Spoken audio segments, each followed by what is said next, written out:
Rescuers are searching for survivors of Morocco's devastating earthquake that hit the Atlas Mountains on Friday, killing more than 2,100 people.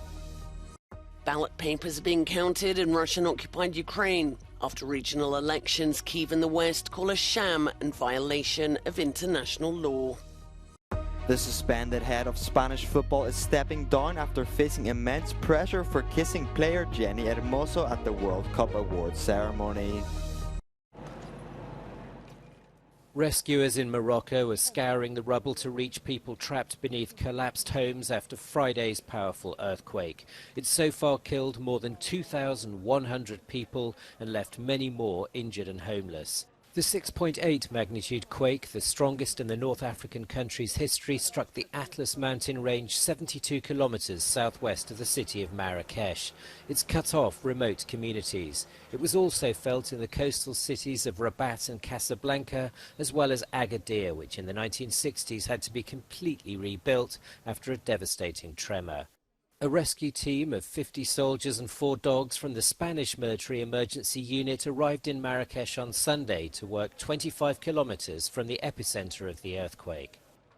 Estuvimos en el terremoto de Turquía y nos desplazamos a cualquier parte del mundo, por muy lejos que esté, ¿no?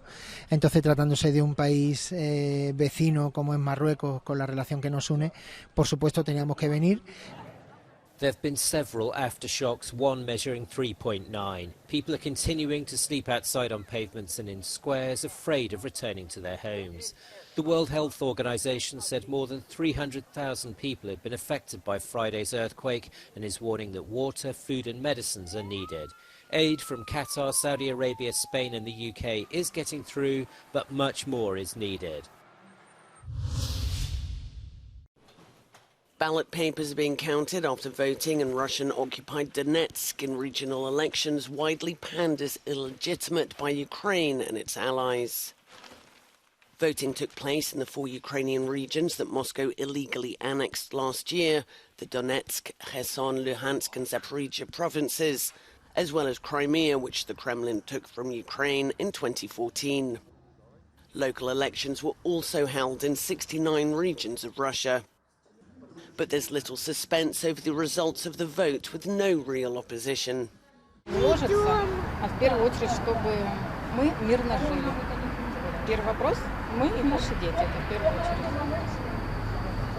Образование, учеба, садики, это все решится. И медицина. Главное, чтобы не было войны. Как нам завещали наши деды. Even as the voting was taking place, the fighting nearby continued. Ukraine's counter-offensive is going slower than hoped, and with winter approaching, the window for battle is closing. But Kyiv's allies say there has been partial success, and there's still a lot of fighting to be done before the rains come. Meanwhile, Eastern European countries continue to bolster their naval capabilities, prompted by Russia's invasion of Ukraine. Romania has launched a modernization investment program of Constanta harbour, including modernized radar systems. Bucharest says it's supporting Ukraine by backing an alternative grain transit route and improving the interconnection of the region's infrastructure.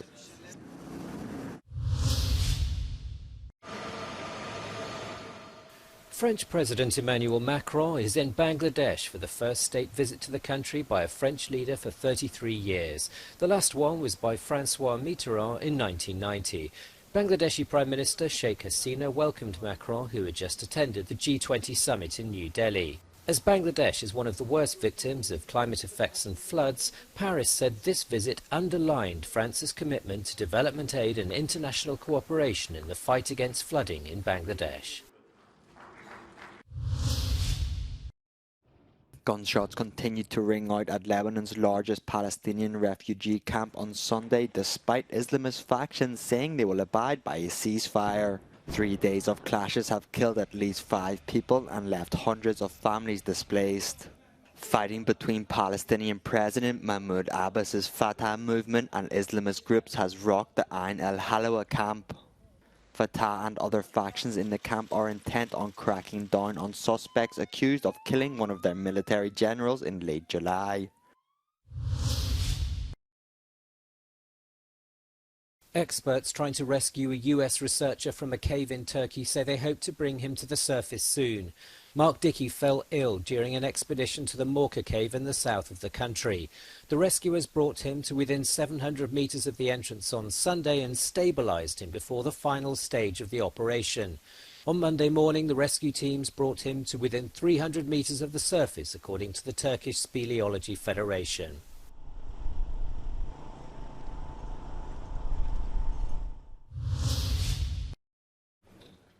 Spanish Football Federation President Luis Rubiales has resigned from his post after kissing a player on the lips without consent.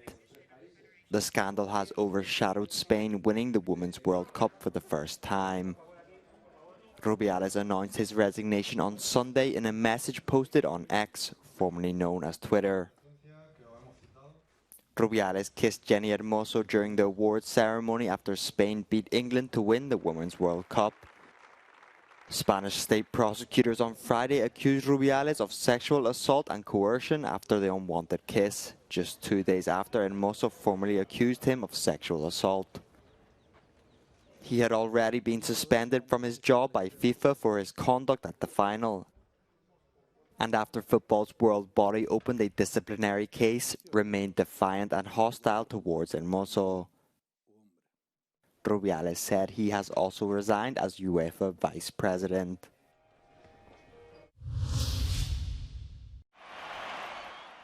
Novak Djokovic has won the US Open for his 24th Grand Slam title, beating Daniil Medvedev at Flushing Meadows in New York.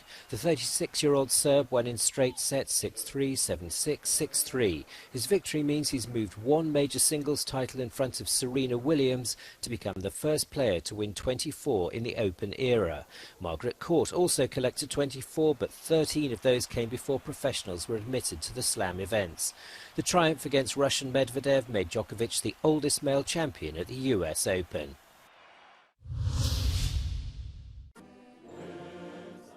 In an unprecedented move, the Vatican has beatified a Polish family of 9, a married couple and their small children, who were executed by the Nazis for sheltering Jews during World War II. During a ceremonious mass in the village of Markowa in southeast Poland, the papal envoy Cardinal Marcello Semeraro read out the Latin formula of the beatification of the Ulma family signed last month by Pope Francis. Semeraro said the Ulmas paid the highest price of martyrdom. A contemporary painting representing the Ulma family was revealed near the altar. A procession brought relics taken from their grave. It is the first time that an entire family has been beatified.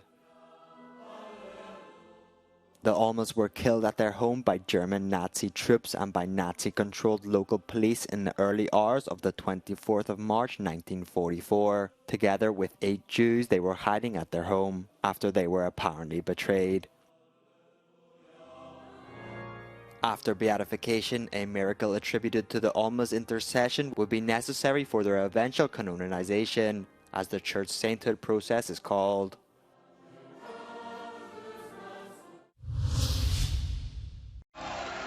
A witty and deeply bizarre film about Victorian-era female empowerment, Poor Things has won the Golden Lion at this year's Venice Film Festival, often seen as a predictor of Oscar glory. Receiving the award, director Yorgos Lanthimos says the film wouldn't exist without leading actress Emma Stone. I'm very happy. It's great to win this prize with this film because I was trying to make it for a long time, and it's the best outcome that we could ever hope. The 80th edition of the festival was largely deprived of Hollywood glamour as the writers and actors' strikes carry on. Me Captain by Matteo Garrone won the award for Best Director, and Garrone's young star Seydou Sarr won the award for Best Young Actor. It's a film that shames Europe for its migration policies, telling the story of 2 young boys' odyssey from Dakar in Senegal to the detention camps in Libya. High in the mountains above Lake Prespa that connects North Macedonia to Greece and Albania is the 12th century Church of St. George. It's considered an important part of European cultural heritage. And that's because its fresco paintings offer a rare and interesting example of Byzantine art in the region. According to some scientists, we can see the first signs of starting the pre-Renaissance period, which we can see in the expression of the representing of the saints, also in their dresses. The governments of North Macedonia and Greece, alongside the European Centre for Byzantine Monuments, have agreed a deal to ensure the preservation of the frescoes. And that's the challenge facing restoration teams from both countries tasked with the tricky upkeep of these centuries-old masterpieces. The paint, as we said, comes from mainly minerals, from stones, and also from the vegetables or even animals, some of the most rare paints. So the paint was coming in powder, in very fine powder, and they mixed this fine powder with lime in water. They make an aqueous dispersion of lime. The painter then would apply the paint on fresh mortar before the mortar dries. Since North Macedonia and Greece signed the PRESPA agreement in 2017, bilateral cooperation has gained momentum. A concrete result of that cooperation is this joint project for the preservation of the rich cultural heritage in the region of Lake Prespa, in whose water is the border between those two countries. In Prespa region, North Macedonia, for Euronews, Borjan Jovanovski.